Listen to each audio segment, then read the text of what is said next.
Americans की जो life है वो एक वर्ड से डिफाइन होती है, credit and strict budgeting life है उनकी।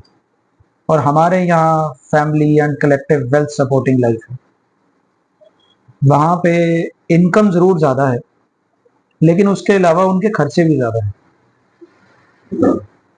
जैसे कि मॉर्गेजेस, इंश्योरेंस, हेल्थ केयर और डेली रूटीन सर्विसेज जैसे कि मेड सर्विस, प्लम्बिंग सर्विस, ये सब वहाँ बहुत महंगा है। इंडिया में 70 to 80% चीपर है।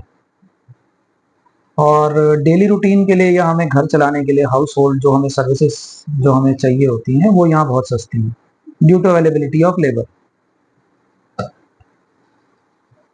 इंडिपेंडेंट और इंडिविजुअल लाइफ ज़्यादा जीनी पसंद करते हैं लोग। जैसे कि जो बच्चे हैं वो कॉलेज के बाद इंडिपेंडेंट हो जाते हैं, लेकिन हमारे यहाँ कम्युनिटी और फैमिली ओरिएंटेड लाइफ है, जिसमें कि पेरेंट्स अपने बच्चों की शादी, सेटलमेंट, जॉब, आगे और चीज़ों में उनको सपोर्ट करते हैं और बच्चे भी रिटर्न में सपोर्ट करते हैं। एक्सेप्शंस छोड़ देते हैं हम। एक जनरल ट्रेंड जो इंडिया में है वो एक क्रेडिट ड्रिवन इकोनॉमी है, और वहां पर सिबिल स्कोर जैसे हमारे यहाँ होता है, जैसे उनके यहाँ पे भी है कोई सिस्टम जिससे कि वो हाउस, कार या और चीज़ें, क्रेडिट कार्ड, इन पे डिपेंडेंट ज़्यादा लाइफ जीते हैं। लेकिन हमारी इकोनॉमी कैश ड्रिवन इकोनॉमी है। हम यहाँ पे एसेट्स पे ज़्यादा काम करते हैं, प्रॉपर्टी लेना, सोना खरीदना, bonds, FDs, cash, physical cash, gold reserves क्यों रखे जाते हैं? एक इकोनॉमिक स्टेबिलिटी के लिए, ताकि इन्फ्लेशन को कंट्रोल किया जाए। दूसरा, ये एक गारंटी के तौर पे एक्ट करता है हमारे रुपी या हमारी जो करेंसी है उसको स्टेबलाइज करने के लिए। जैसे कि हाउस होल्ड में या जनरल हम लाइफ में अपने घरों में अपने मुश्किल समय के लिए सोना, प्रॉपर्टी, कैश, फंड्स हम रखते हैं अपने पास, वैसे ही देश की सरकारें भी अपने पास सोना रखती हैं। हमारे यहाँ पे लड़की की शादी के टाइम पे उसे सोना देना, प्रॉपर्टी देना, कार देना या हाउस होल्ड चीज देना, वो इसलिए नहीं है कि वो dowry system, that is a different matter, लेकिन वो हम इसलिए, एक पिता इसलिए देता है ताकि मुश्किल समय में ये चीजें उनके काम आ सकें, जिंदगी में उनको स्ट्रगल ना करना पड़े या तकलीफ ना झेलनी पड़े। यानी मुश्किल समय के लिए, फॉर डेप्थ्स और डिजास्टर्स, ये हमारे पास होना चाहिए। अब सरकारें हमें जैसे कि कह रही हैं एक रीसेंट रिक्वेस्ट में कि हमें सोना कम खरीदना चाहिए। इंडिया एक cash driven, asset driven, saving driven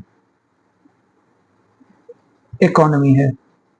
हमारे यहाँ जनरली जब कोई भी आदमी कोई भी बैंक से लोन लेता है तो उसका कम से कम नहीं तो 20% अपने पास रखता है मुश्किल समय के लिए, रीपे करने के लिए।